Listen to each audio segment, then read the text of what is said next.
Hello দর্শক, আগামীকাল থেকে টি-20 বিশ্বকাপের পর্দা উঠছে। 4 ছক্কার ধুমধাড়াক্কার এই আসর নিয়ে আবারও নতুন করে শঙ্কায় পড়েছে যুক্তরাষ্ট্র। ক্রিকেট ভক্তদের জন্য বড় দুঃসংবাদ। বিশ্বকাপ শুরু নিয়ে শঙ্কা, যাদের কপাল পুড়তে পারে। বিস্তারিত জানতে ভিডিওটি শুরু থেকে শেষ পর্যন্ত শুনুন। দর্শক, টুর্নামেন্টের উদ্বোধনী ম্যাচ এর আগে ভেন্যুর অধিকাংশ অংশ ধ্বংসস্তূপ হয়ে গেছে। এর কারণে বিশ্বকাপ শুরু নিয়ে বড় শঙ্কায় পড়েছে। ফলে অনিশ্চিত আসরের প্রথম ম্যাচ। এছাড়াও টাইগারদের শ্রীলঙ্কার বিপক্ষে শুরু ম্যাচটিতে ভয়াবহ ঝড়ের কবলে পড়তে পারে বলছে দেশটির আবহাওয়া অধিদপ্তর। ঝড় বৃষ্টি থাকতে পারে আরও বেশ কিছুদিন। তাই নতুন করে ভাবিয়ে তুলছে সংশ্লিষ্টদের।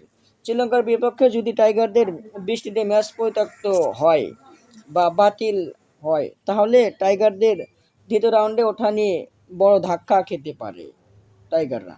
দর্শক, টাইগারদের ম্যাচ পরিত্যক্ত হলে আসলে কি টাইগাররা দ্বিতীয় রাউন্ডে যাওয়ার কোনো সম্ভাবনা আছে নাকি নাই, আপনারা কমেন্টের মাধ্যমে জানিয়ে দিন।